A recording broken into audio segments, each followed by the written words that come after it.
It's just interesting that, kind of as a society, we dismiss breathing until it's pointed out to us. Welcome to the OptiBreathe Show, where we explore the world of breathing. I'm your host, Princess, and today we'll be talking about massage therapy and breathing, including the benefits of massage therapy on respiratory wellness, the relationship between muscle tension, poor posture, and stress with breathing, and how to communicate your concerns with your massage therapist.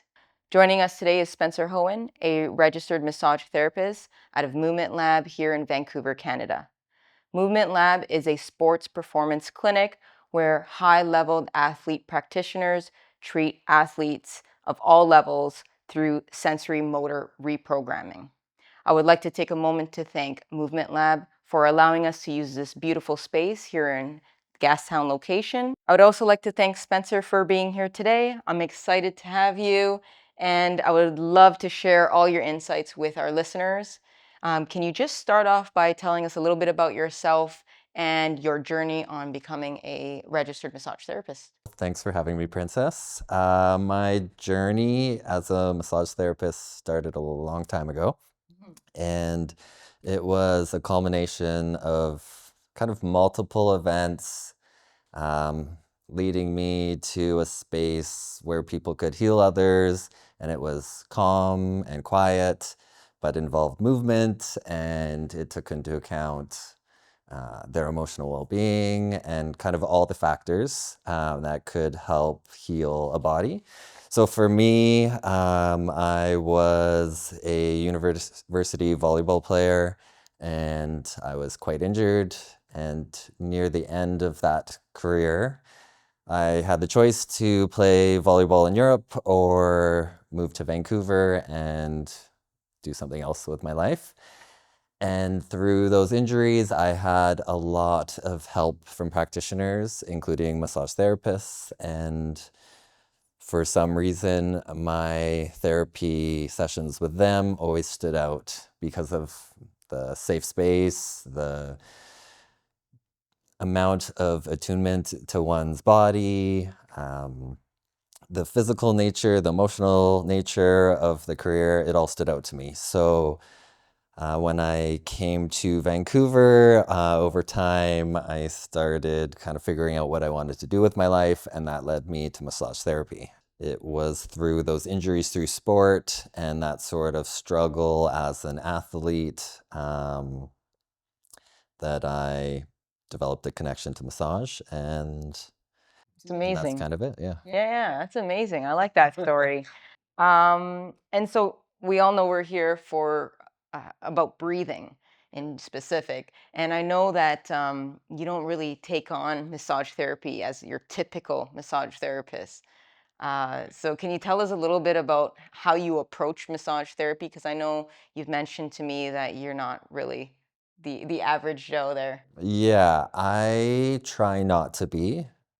I know there's a reputation for massage therapists to treat, under sheets and for it to have a feeling of being a spa or for the patient to be relaxed the whole time. I try not to go down that road and am constantly learning to think out of the box. I now try to treat most people in clothes and have them get up off the table and lay back down and get back up again and show me movement. And I'm slowly trying to evolve my practice into something a little more dynamic, and I do my best to treat outside the box, to work with the patient, constantly discuss things, have that communication be really clear, and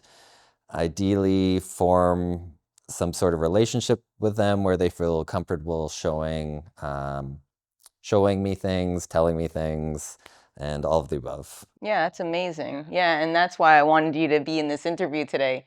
Um, because, typically when you go for a massage, you're like, okay, well, my legs are sore or my back is sore.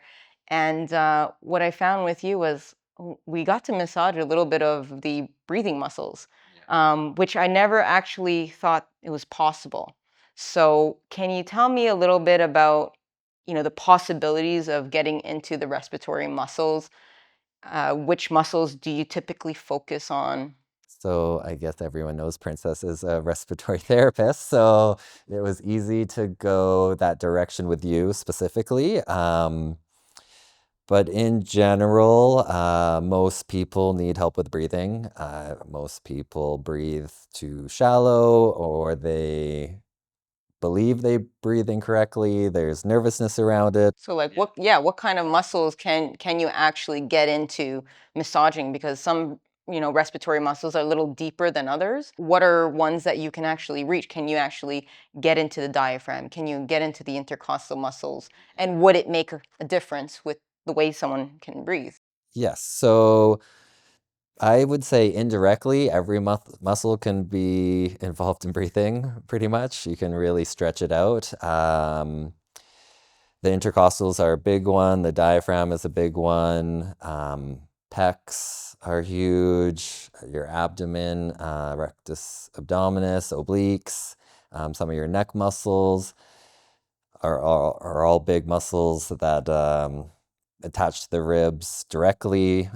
Even some that don't attach to the ribs directly can have a big effect, like scalenes in your neck that attach, well, that attaches to the rib.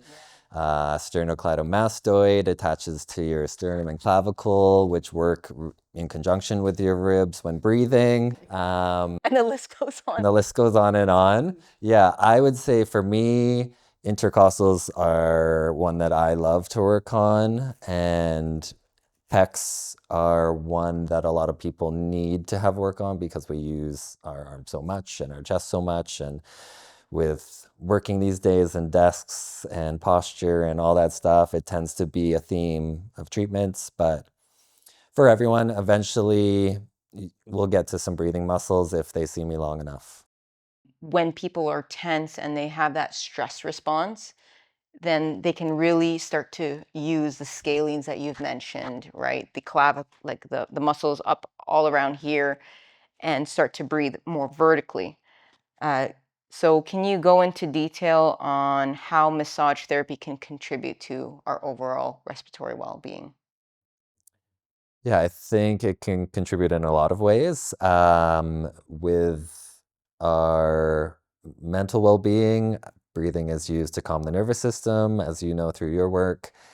And really, any technique, anything we do can help that on the table. Sometimes, as soon as somebody lays down, I feel like I've already done some of that work. And in terms of physical well-being, there's multiple techniques we can use to expand the ribs, create a bigger breath. A lot of them will lead to an ease of breath, I would say, whether it's directly or indirectly. There's some theories that talk about clearing a pathway through breaking up mucus with pulmonary disorders. It's kind of endless in a sense, I would say.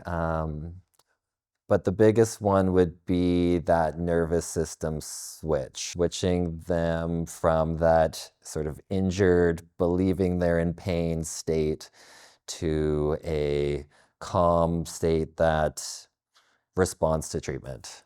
And when you say that, I actually think about something like, if someone had a really stressful day, they lay on the table and they're breathing at a little bit of a faster rate.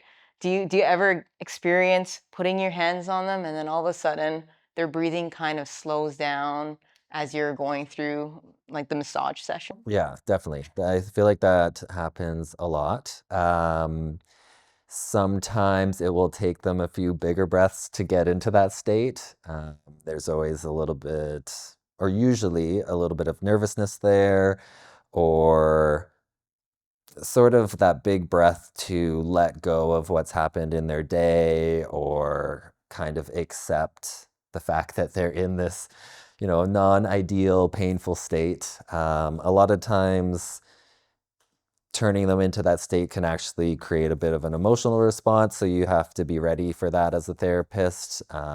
One big deep breath can, let the tears flow. So that's something that you learn to manage and hold space for. And usually it goes okay and they're happy with it and people want to change and grow and stuff. So yeah, once they're in that space, they get comfortable, then it all goes well from there most of the time. Amazing. Yeah. I like that. That's a cool perspective. And so what kind of specialized, if there is any, massage techniques or approaches do you or can you incorporate to address tension in the muscles that can restrict breathing? The one that is always sort of first taught in massage is tapotement, which is that standard movie, like chopping the body technique. And if you do certain techniques on the rib cage, it's believed to break up mucus and clear pathways. I would say that I don't use that ever, probably. I've used tapotement in treatment for other reasons. Usually, if you do tapotement, those techniques, it's stimulating for the nervous system, which is kind of the opposite of the effect we want. And if you do that technique for longer periods of time, it can shift to being really calming and relaxing. So that's when you could use it. I tend to go towards probably 5 or 6 techniques. I would say general Swedish massage, trigger point therapy, so kind of going after specific tight areas in a muscle, knots, or whatever you would like to call them.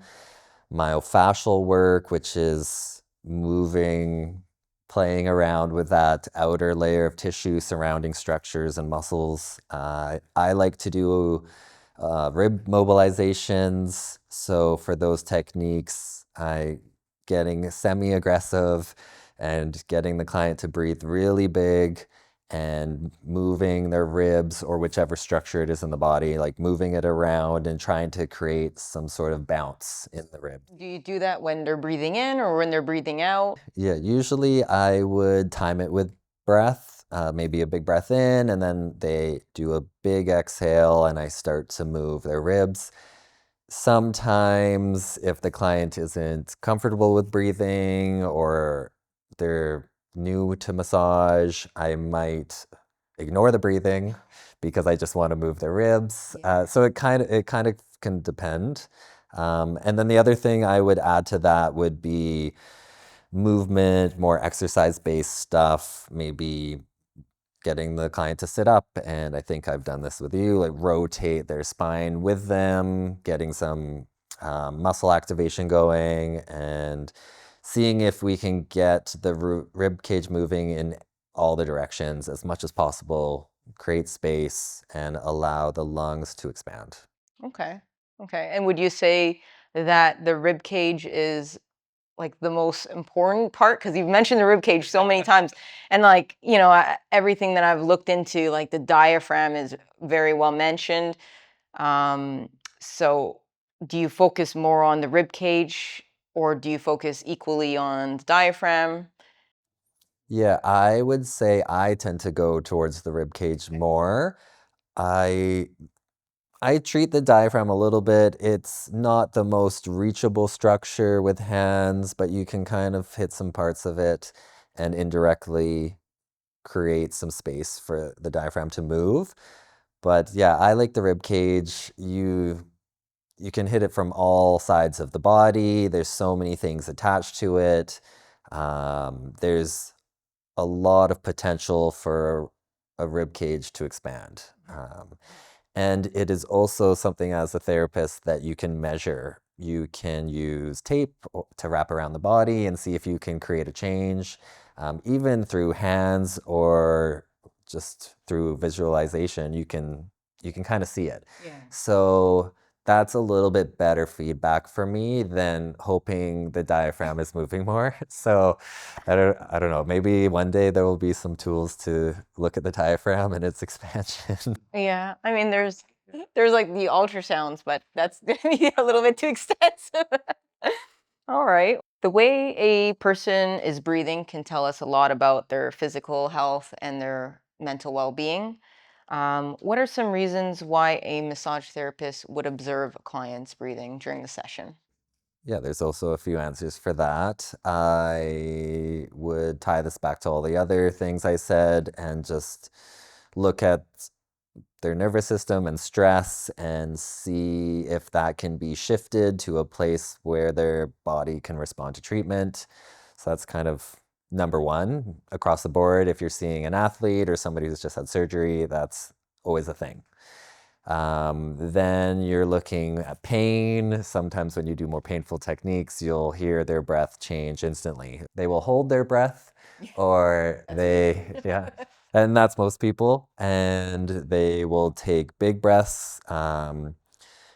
Yeah, sometimes you'll get an idea through those moments of the potential of that client's breath, and that kind of shows you how to proceed. If they can move through pain and breathe big, you automatically there have somewhere you can go with that person. If not, then you have to rework it, I would say. Like tone down the pressure kind of. Maybe tone down the pressure and take more time to pace it with their breath rather than you have a client who is maybe a yogi or a diver or something and can control their breath. You can go deep and they'll take it from there. I don't even have to cue those people a lot of the times because they'll just start doing it even better than I would explain it. So you can tell You can just tell. this kind of demographics when you get them in here. Yeah, sometimes I'll verbally make a guess and ask them what they've done, but most of the time you got a good breather, you can go places pretty quickly. I would say there's a lot of awareness between them and their breath, and it can be really helpful. Yeah. Okay. When you're massaging a client, are there times where you may tell a patient to breathe in a certain way during the massage session, like almost like guiding their breath? I know you mentioned that a little bit in the beginning. And how does incorporating a specific breathing pattern positively influence the treatment? A certain cadence is needed for mobilizations. A certain cadence is needed when you're working, those neck muscles close to their face and it's hard for them to breathe.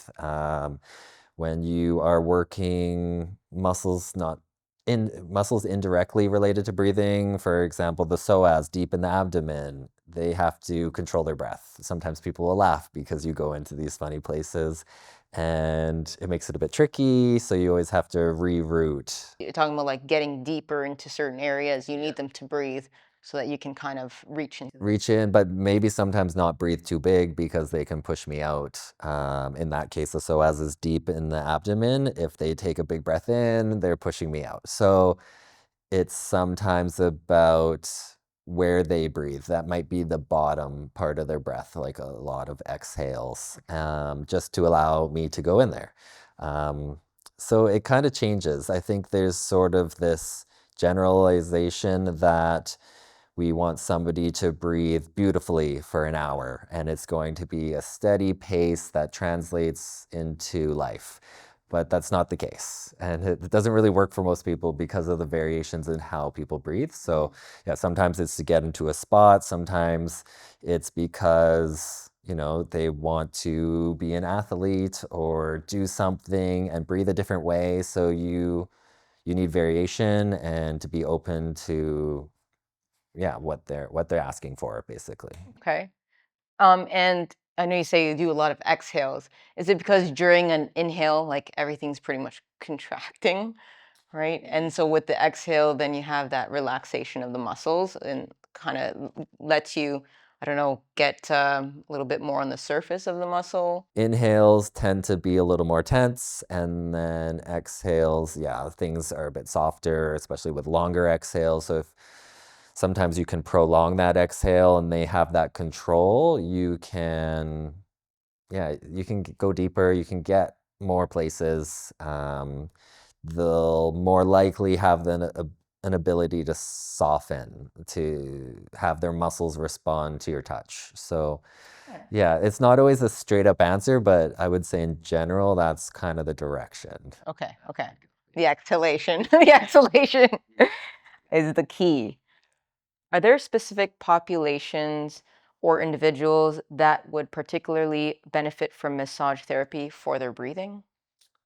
So many. I would think of athletes, and something like a swimmer is very obvious, right? That would help them a lot. But even somebody like a boxer and learning how to punch with their breath, or um, weightlifters and learning how to brace and breathe and creating a strong and mobile abdominal cavity to have that happen.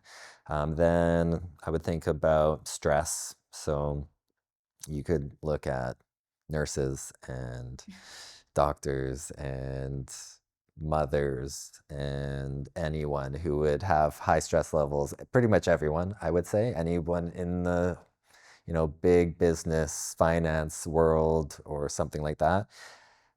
Sitting all the time. People who are sitting all the time are stressed. Most people that I see have a decent amount of stress, and that will translate into shifting how they breathe, that upper chest breath that we see all the time in people, and ideally shifting it into a place where they can control their breath and at least have the ability to shift it when they want to. They might not breathe perfectly all day. They're going to have stress.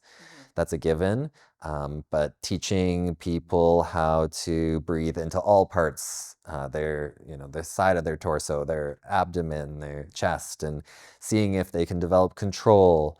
Then I would talk about people with COPDs, pulmonary disorders, and seeing if that could be a shift. It's not something I would see as much as you being a respiratory therapist, but a lot of the people I see write that in their chart, and then it is something that I'd incorporate more so with them than with the next, even if they have a leg injury. I'm probably going to tie it in a lot more than somebody who just has a leg injury and it can breathe quite well, because it's probably not as related. Then you look at all these populations and breathing and how they carry their body and how that relates to the chain. So because they breathe this way, are they leaning forward more? Do they have now ankle problems because of it? It really just never ends. And this is why we're on this podcast, Right. because I don't think a lot of people know this information, right? Because in the lab that I work in doing pulmonary function testing, I come across a lot of people with lung conditions, and or even someone who doesn't have a lung condition and they're like, oh, my breaths are shallow, or I'm having a hard time breathing. And then I'll see them like kind of, and I'm like, so do you get neck pains, or, do you feel any kind of stress or tension around your neck? And they're like, oh yeah, all the time. Do you get back pains? Oh yeah, all the time. And I was like, well, I noticed you're breathing this way. And so I think that that kind of population needs to know that they can get those certain specific muscles massaged, Right. and it will be very beneficial for them. Obviously, they need to correct how they're breathing, but to do that, I think the tension needs to a little bit be released a little bit. Right. Yeah, I think releasing tension, teaching them certain things about breathing. A lot of people don't breathe that big. I guess that would be a big thing. So telling them that massage can help that is a big thing. And then on top of just breathing bigger, I think that people have this thing where they come in, and it's kind of a weird phenomenon. They come in with an injury of their foot and their neck and their arm, and very rarely they come in complaining about their breath. And I'd say most of the time people think that they breathe wrong once you teach them to breathe. They think they breathe backwards a lot of the time. You tell them to inhale, they exhale. You tell them to fill up their, chest with air, they remove it. It's a kind of funny, concerning thing for me sometimes, that it's never a major complaint. Like, so it's like the coordination portion, or like the understanding of what a breath is, what a breath in is, and what a breath out is. Kind of both, I'd think. I think sometimes when you cue somebody to breathe, they get a little bit nervous and maybe they make a mistake.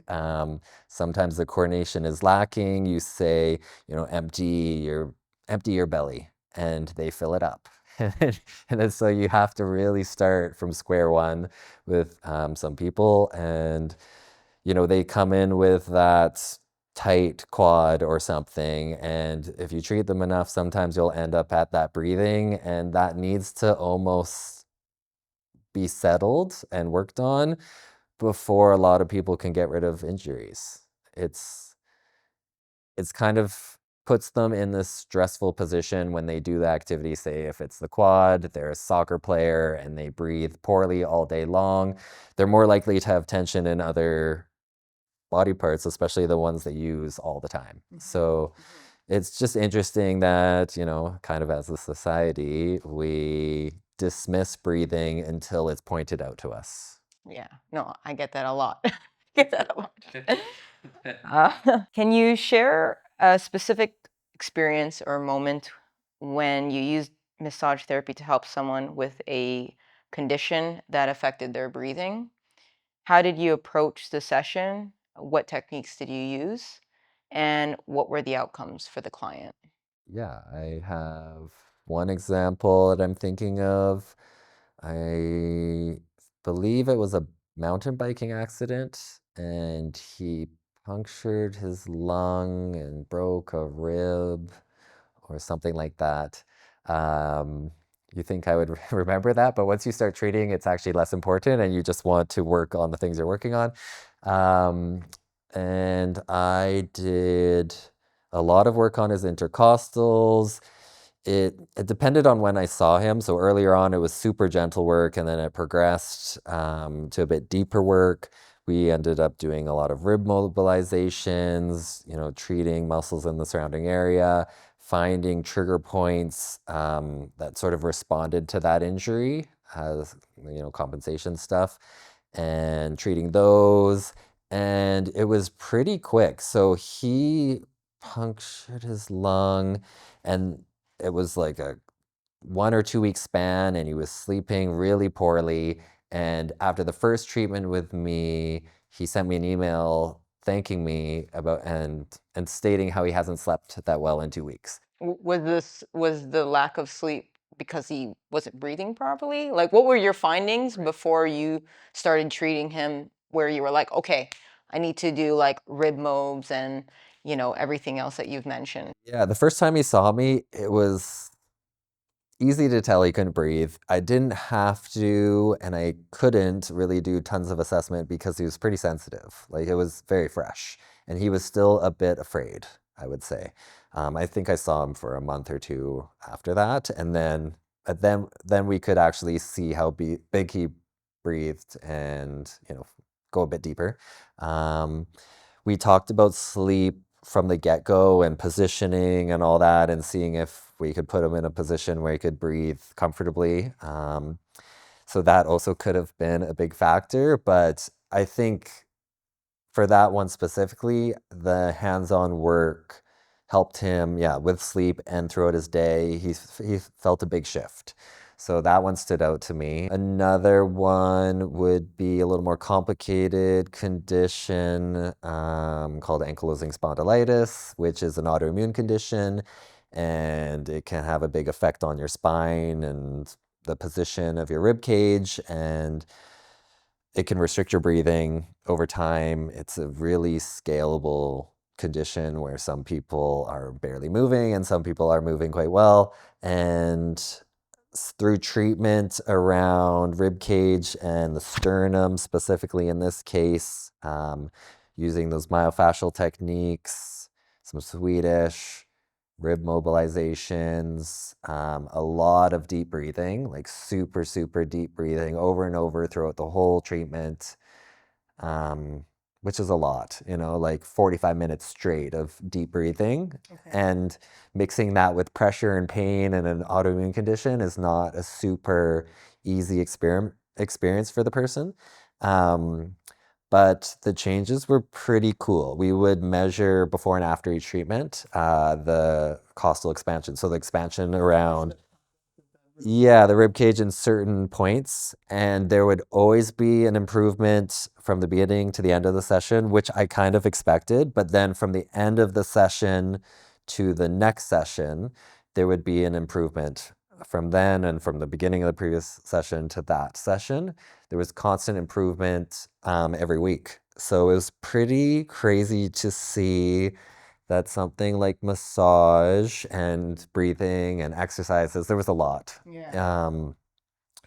That could shift a condition like that, where it's not, you're born with it. It's not so much based on activities or habits and stuff. There is that portion, obviously, but it's something that's tough to battle. So it was interesting to see that could shift it. I don't know if a person could technically get a massage every week for the rest of their life in this circumstance, but yeah, it stood out, I would say, as a kind of cool experience, a little bit of a project. And yeah, and it helped. What advice would you give to our audience regarding when to seek massage therapy for their breathing, and how can they communicate their concerns to their massage therapist? Can you massage around my rib cage, like my intercostal muscles? Like, how can they approach a massage therapist and say, this is what I want, right? To actually get those muscles addressed. Right. Come in with the examples and show them and ask if they can change it. And yeah, shop around and find your therapist. Here at Movement Lab. Yeah, you can shop here if you want. Yeah.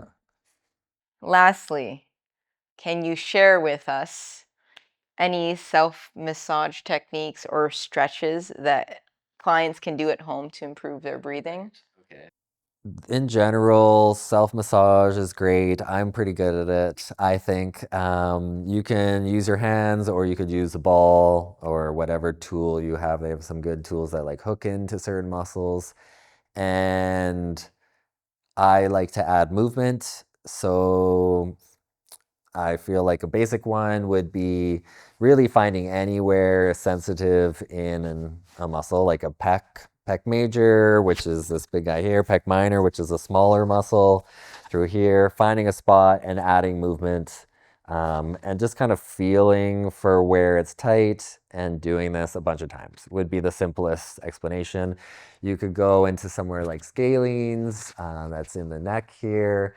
I like to tuck fingers into the crevice above my collarbone, and the same thing. Dig in, find sort of a sensitive spot. You don't have to go crazy, and you can combine this with breath if you want, but there's no real rules. And then move your neck any direction, and you'll feel a pull and kind of get it moving.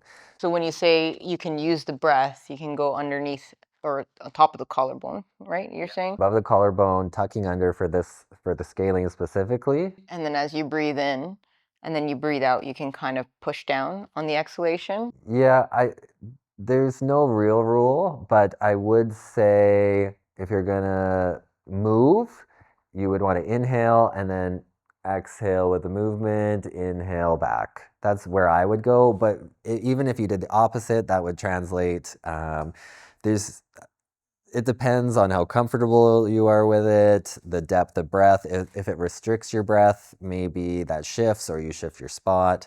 But it's more just to decrease the tension in the muscles and lengthen them. Those ones aren't as breathing directly related. They're a bit more indirect. In terms of more directly related, one I like to do is a myofascial treatment on my rib cage. So I take my fingers and I put them in between my ribs across my chest, just on each side of the sternum.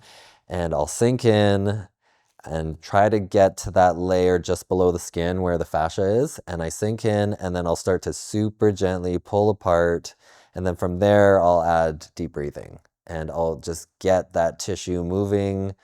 You're kind of feeling and believing that you are separating the tissue and allowing your rib cage to expand. And I'll move down my ribs like that. I personally sometimes like to do it in a bathtub because I feel like you're nice and warm and loose and it's a good place to focus and breathe. I've even done it in yoga classes. At the end of a yoga class, they have Shavasana where you lay on the ground, and I often put my hands on my ribs during that. Yeah. Yeah, for me, that's just something I feel really comfortable doing. So that's one I like to say. And then another one would be sort of that twisting of the thoracic spine.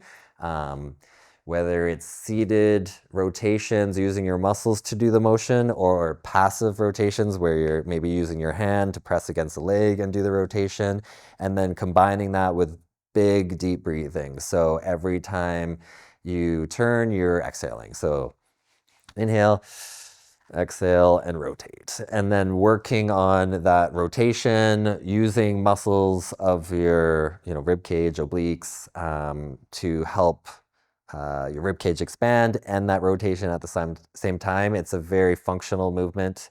We twist and breathe a lot. So I find that helpful across the board, I would say, for most people. So those are, some examples. There's probably a million more, I guess. Well, that's great. Thank you. And that's a wrap. Thank you, Spencer, for all the great information you've given us today. All right, thanks for having me. Thank you for tuning in on the very first episode on the OptiBreathe Show. If you've ever experienced massage and breathing, let me know in the comments below, or let me know about your thoughts on whether you'll be incorporating breathing on your next massage session. The goal of this channel is to create awareness around respiratory wellness, and your participation is what will get us there. If you liked the topic today and you would love to learn more about everything and anything breathing, don't forget to share, like, subscribe, and hit the bell for the notification on our next episode. Till then, inspire to respire.